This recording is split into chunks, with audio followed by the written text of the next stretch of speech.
Sanibonani ninjani, welcome back to my YouTube channel. I hope you guys are okay. Please make sure ukuthi you subscribe kumahala, ungagcini ukusubscribe, uofe ulike bese uya engage la kuma comments. Sibuye with back and yeah. One is says being a fire and force and fire, firish and force. Lalela Nick. Kube lapha ya emsamo wethu singamaZulu lapha ya kumdolomba uKing Misuzulu. Izinto azihambi kahle. Nizomkhumbula ke umama wethu lo wesiza kade emthathile. Kuthiwa kwembula kwembeso kuNdlunkulu wesizwe. Kuthiwa kumbula kwembeso kuNdlunkulu wesilo uMisuzulu kaZulu thina unomzamo kaMyeni ukuthi uhlasele sohlangothi kade zama ukuyibulala. Shembe. Imithombo yethu sesiNdlunkulu isihlebele ukuthi ukaMamyeni ungeniswe esibhedlela saseThekwini emasontweni ambala edlulu kwembulwa kwembeswa.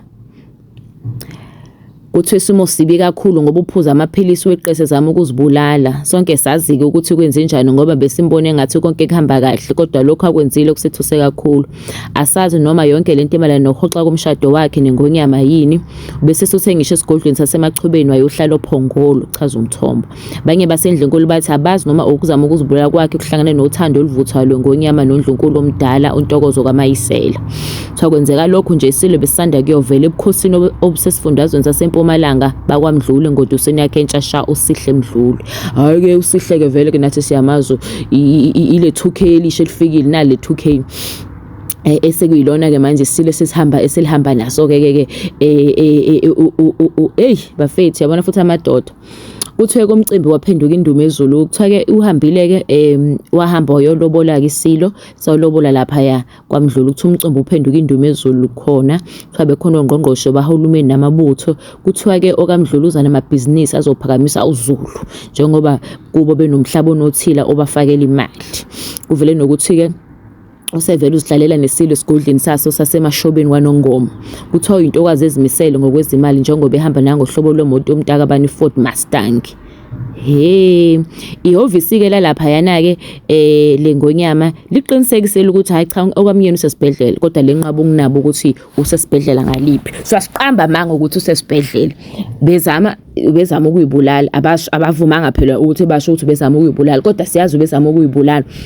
Kuthiwa ke manje uzibulalela ukuthi phela lo mshado nakhumbula wagcina ubhuntshile wabhuntsha ntshi umshado wabhunca ntshi wathatha nemoto nisho ukuthi kodwa unomzamo wengayifaka ngento ethile iKing mhlambe wafaka something mhlambe wokuhluleka ukuvuselela manje ke abantu bathi. And my guys, if you've seen the King Misuzulu these days, usambela nenele 2K lakhe elisha ukaMdluli lamdluli lo omusha semhlenduzeli nayo nengane yakhe kodwa onengane from ubukhosini bakaMthetho kodwa phela sihlangene ke nalokho ke kodwa nje uyena Gelo Mosho ukaMayisela usebuyile naye uGelo wavela wabona ukuthi hayibo ngiyageleka ke manje uyagowisha zama ukuyibulala ngoba shothi uyahluleka ukufesa umhlaba. Hayi bafethu singabayibulala amadoda sibo stress kanje ukhala ukhayiza uyifonela ongcono ube silima sayo lokho wenza yabo bese uyahamba egcineni. Ama comment ke abantu khathi bezwa le ndaba ku social media bathi hawu kanjani manje lo nafuzama ukuyibulala uMayisela kazama kanje ukuyibulala mhla kulotsholwa yena uma kulotsholwa eMpumalanga yini nesezama ukuyibulala. Bayabuza abantu bathi khathi yena elotsholwa kaMayisela esebuyela eNewcastle akazama ngaMayisela uyibulala bese kuye eMpumalanga yolotshola lokho okuncane usezama ukuyibulala bathi kahle bo bathi abanye ungaforce sisi izinto bezingalungi asijajana kubuyela kukini uthi omunye istress siyabulala ungalokuthi ungalokothi ungazoshiya izingane zakho ngento engekho hluphisi leliyana thina sesiyazi uzoba strong njengoNdlunkulu kaMayisela. This one is calling uKing Misuzulu hluphisi. Ndlunkulu kaMayisela namathele esithandweni sakho seminyaka ungakubheka okuningi ngiyathokoza uma kuthi uthando lweni luvutha amalangabi. Iningi into enzakayo lapha emsamo wethu kwaMdolomba. Sekuyinike imbangela indoda sekuyinike imbangela indoda yomfazi yohlezi ibuyela kumkayo ubohlezi uzitshela lokho khona ungeza ukushawa uhlangothi. Sekuyinike imbangela ngoba indoda yomfazi yohlezi ibuyela kumkayo ubohlezi uzitshela lokho khona ungeza ukushawa uhlangothi. Kwaze kwabuhlungu emuhle kangaka Nkosi yami. uJehova abe naye alulama acabangela abantwana bakhe angazama ukuyibulala. Kubuhlungu kona. Awu kodwa bakithi isilo sasethu sahlupha kangaka. Uxolo malube sesigodlweni nokuthula. Hawu uyagowa bandlu sisi. Awu kahleni buzibulaleleni kaMdolomba.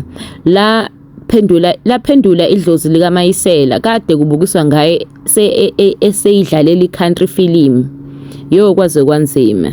I wish her a speed recovery. Alulame Nkosi yami uNdlunkulu wethu. Healing and restoration to her. Ucabanga ukuthi indoda isazomthanda yini esehambe njengempaka? Yeah ne, but ke on a serious note sithi ke kunomzamo engathi ke uNkulunkulu angaba naye alulame.